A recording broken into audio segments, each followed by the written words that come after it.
안녕하십니까. 6.25 기똥이 인사드립니다. 충성!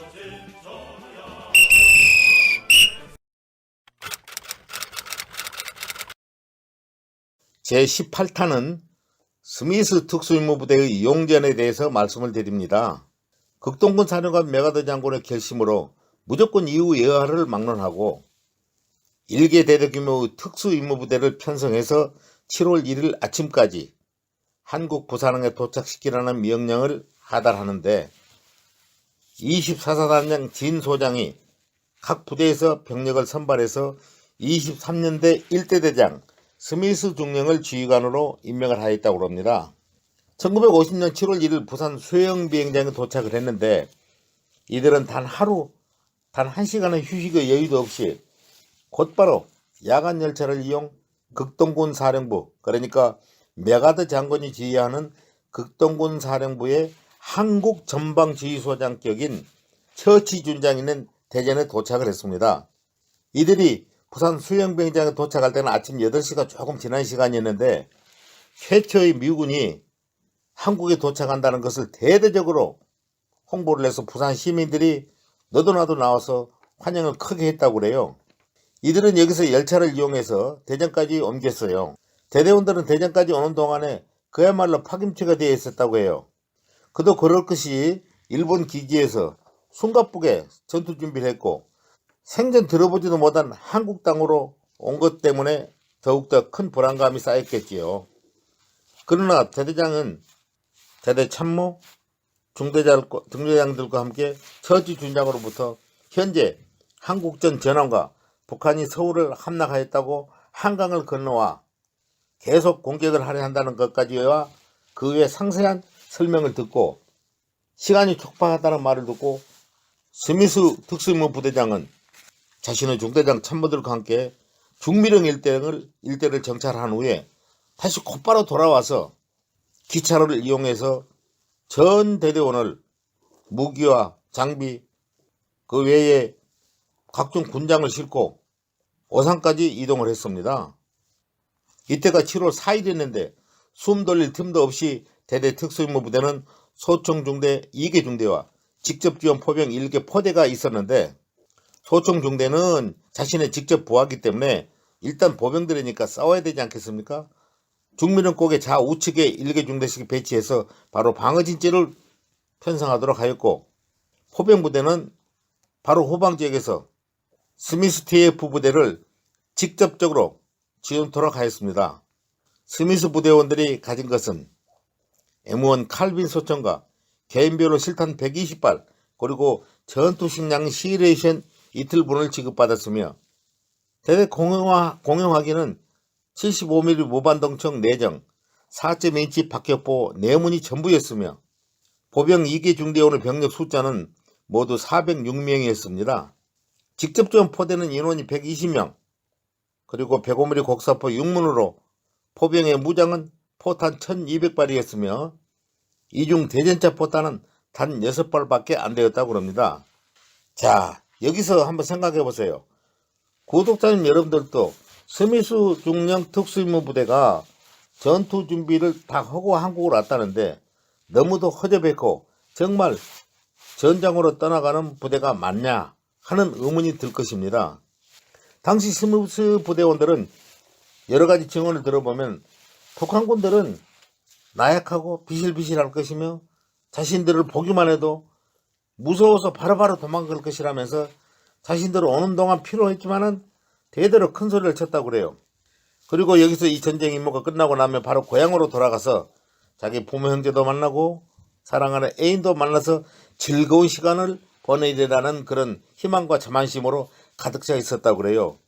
그럴 수밖에 없었던 또 다른 이유는 2차 세계대전에서 용맹을 떨쳤던 스미스 중령은 지휘관으로서 부대원들이 대단히 믿음도 컸었기 때문에 이번 전투에 대해서는 아주 가볍게 생각을 하고 이대로 온 것 같습니다. 자, 이제부터 미 24사단 23년대 1대대 스미스 특수임무부대에서 어떤 일이 일어날까요? 여기서부터는 스미스 부대원의 운명을 가름하는 내용을 말씀드리겠습니다. 수원을 점령한 북한군 정예 4사단은 7월 5일 아침에 탱크 연대를 앞세우고 스미스 부대를 무차별하게 공격을 해왔으며 스미스 중령은 무전기로 사격 개시라고 첫 전투 명령을 하달한 시간이 정확히 아침 8시 16분이었다고 그래요. 가지고 있는 총알과 포탄을 마구마구 쏘아부어도 북한군은 꼼짝도 않고 그대로 밀고 내려오더랍니다. 그리고 스미스 부대원들이 가지고 있는 공용화기, 모반동총과 로켓포 사격으로 북한군한테 쐈지만 특히 탱크를 절대 세우지를 못했다고 그래요. 이때부터 이들은 이게 아닌데? 북한군들이 우리만 보면은 무조건 도망간다고 그랬는데? 이러니까 스미스 부대원들은 심하게 동요하기 시작했고 북한군 탱크는 한 대도 격파를 못했는데 마침 후방에 있던 포병이 직접 지원 사격으로 겨우 탱크 4대를 파괴하였지만은 탱크들은 이것도 아랑곳하지 않고 무지하게 스미스 부대를 인정사정 없이 진문겸에 들어왔다고 합니다. 시간이 갈수록 스미스 특수임무부대는 그야말로 멘붕 상태로 빠져들었으며 설상가상 스미스 대대장 통신망도 고장이 나서 상급부대하고 지원 사격을 받을 수도 없게 될 뿐만 아니라 자기 휘하에 있는 중대, 포대 이런 데 전달을 할 수가 없지 않습니까? 전장에서 통신망이 단절이 되어버리는 그야말로 깜깜한 장님하고 똑같습니다. 대대원들의 피해는 날로 늘어나고 시간이 지날수록 늘어나고 그래서 할 수 없이 대대장은 이 자리에서 스스로 독단적으로 용단을 내리고 대대 철수! 이런 명령을 내렸다고 그래요. Battalion withdrawal! withdrawal! 철수만 무전기에 대고 외쳤다고 그래요. 그러나 이미 이 시간에는 오산도 북한이 점령한 상황이 되어서 무전 내용을 들은 대대원들은 그래도 뭉쳐가지고 안성 쪽으로 우회해서 철수하면서 장비와 화포, 전투식량을 모두 버리고 목숨만 겨우 건져가지고 빠져나왔지만은 불과 6시간 15분 정도 혈투했지만 그 결과는 이루 말할 수 없을 정도로 비참했습니다. 금방 전투를 끝내고 미국 고향으로 돌아가겠다던 병사들 중에는 무려 150명이 전사를 했고 26명이 실종이 되는 스미스 특수임무부대원의 거의 50% 정도가 손실을 입은 정말 큰 참패였다고 합니다. 중미령 전투에 유일한 한국군인으로 참전했던 윤승국 중이라는 사람이 있습니다. 윤승국 중의 증언을 들으면 더 실감이 났습니다. 그는 이 전투에 연락장교로 참가하게 됐는데 그 후에는 육군 소장으로 진급 후에 퇴역한 사람입니다. 당시에 그는 우리 군의 포병부대를 창설시키려던 시점에서 그때까지는 우리 한국군 부대에도 포가 한 문도 없었다고 그래요. 미 24사단 포병대대에서 훈련을 받다가 교육을 중단하고 스미스 특수임무부대로 편성돼 중미령 전투에 참여하였다고 그래요. 당시 미 24사단은 일본에 그대로 있었기 때문에 일본까지 가서 교육을 받는 중에 이런 전투에 참가하게 되었다고 합니다. 그의 증언에 따르면 스미스 부대의 임무는 북한군의 남침 속도를 최대한 늦추라는 것이 주 임무였지만은 막상 부딪히고 보니까 한국군이나 미군에게는 단 한 대의 탱크도 없는 상태였는데 북한군이 탱크를 앞장세워서 물밀듯이 밀고 내려오는 것을 막을 방법이 없었다는데도 무려 6시간 정도를 지연시킨 것은 북한의 흐름을 끊는데 일조를 했다고 증언을 하고 있습니다. 포로가 되었던 스미스 부대원들의 처우는 어떻게 됐을까 하는 것을 우리가 잠깐 알아볼 수가 있습니다. 휴전 후에 북한군이 공개한 녹화 비디오에 남아있는데 이들은 미군 포로들을 오산에서부터 서울까지 걸어서 질질질 끌고 가면서 갖은 학대를 다 했다고 그래요. 서울 시내에서는 또 어땠을까요? 이들을 차 뒤에서 묶어가지고 질질질 끌고 다니면서 여기저기 끌고 다니면서 봐라! 서울 시민들과 미군 코쟁이들아! 감히 우리를 공격하다가는 이 꼴이 된다! 하면서 떠들고 다녔답니다. 종전 후에 포로를 서로 교환하는데 송환된 군인들은 몇 명이 안 되고 나머지는 추위와 배고픔 그리고 고문으로 거의 다 사망했다는 슬픈 추측을 해본다고 그래요. 얼마나 안타까운 일입니까?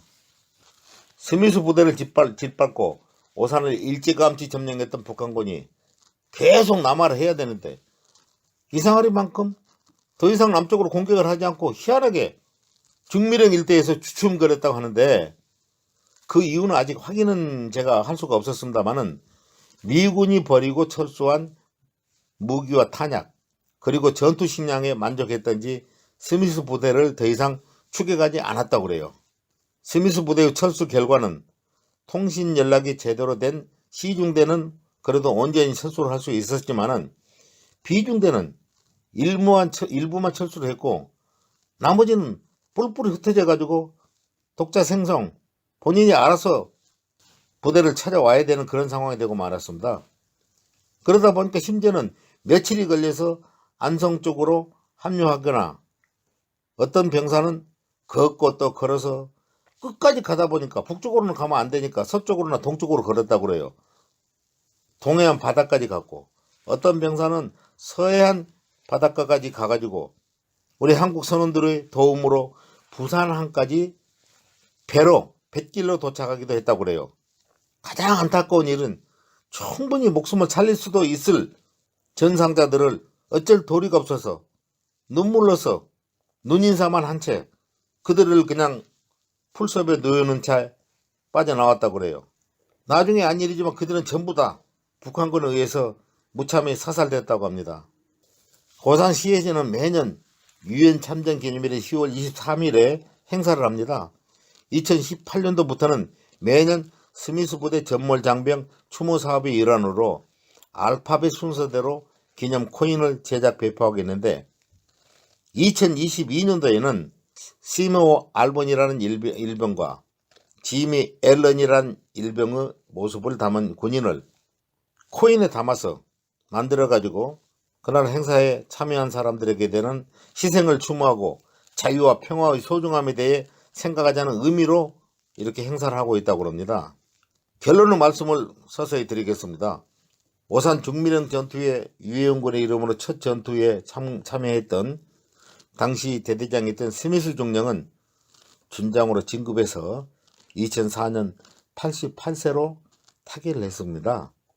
스미스 장군은 이 한마디를 여러분들에게 전달하며 제18탄을 마칠까 합니다.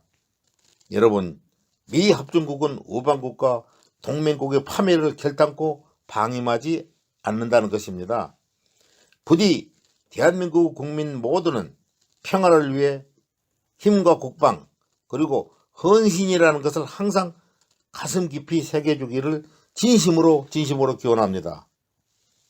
1981년 12월 찰스 스미스 육군 준장.